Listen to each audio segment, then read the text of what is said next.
Come on, hold them way up. How many people believe in ghosts? How many people have experienced a ghost? All right, it's pretty good. It's pretty good. Well, we're going to talk about some true ghost stories from around Massachusetts, including some things that have actually happened to me as well. But really quickly, if you want to follow me on social media, these are the places to do it. That's where when I go out on these different ghost hunts, I'll post photos, I'll post videos, I'll go live, so you can check out some of my spooky adventures. So I'm the host of a radio show called Spooky South Coast and another show called Midnight Society. You can catch those wherever you find podcasts.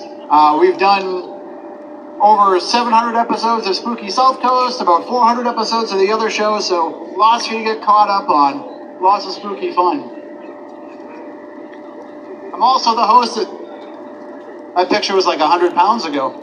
But I'm also the host of the Tim Weisberg Show on WBSM down in New Bedford. Shout out for New Bedford? No?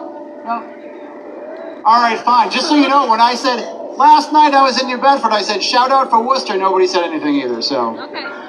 But yes, I host that show. That's a general talk show every morning.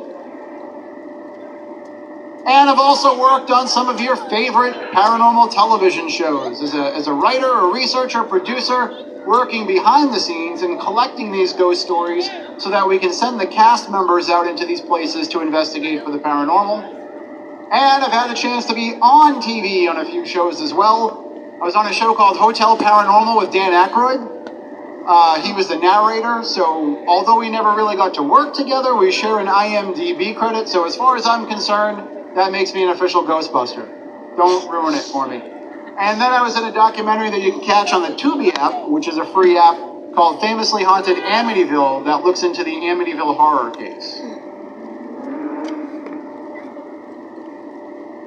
But tonight we're going to tell you some true ghost stories, and we're going to start a little bit down the road. How many folks have heard of the Bridgewater Triangle? No? Oh. Well, it's an area in southeastern Massachusetts where there's a high amount of paranormal activity, high strangeness as we call it. Everything from alien abductions and UFO sightings to ghosts to Bigfoot to other mysterious creatures. And one of the most popular stories that comes from the Bridgewater Triangle is the story of the red-headed hitchhiker of Route 44. This is a lonely stretch of road right along the Seekonk-Rehoboth line. And the way the story goes is people will be driving down the road late at night and they'll see a man walking down the road with his thumb out looking for a ride. He has dirty jeans and scuffed up boots, a red plaid shirt. He has long, scraggly hair and a big, bushy red beard. So he looks just like any other resident of Rehoboth. That joke doesn't work in Rehoboth, but it'll work here because nobody's from there.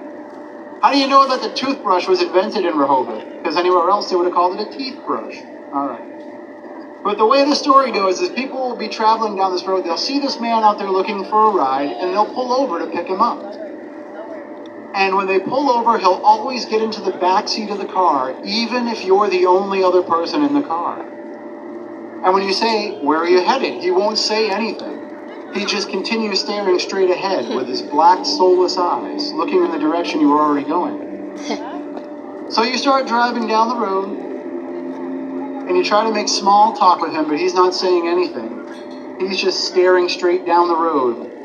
Nothing phases him. And so you decide, okay, maybe it's just better if I don't say anything at all, and you just keep driving down the road, and then all of a sudden you hear from the back seat, he starts to giggle. And then that giggle becomes a chuckle. That chuckle becomes a guffaw, and then finally becomes ear-splitting laughter that's so loud you can't even take it anymore. And you turn around and you say, "Hey, buddy, wait." But when you look, he's disappeared from your car. Even though you're going 50 miles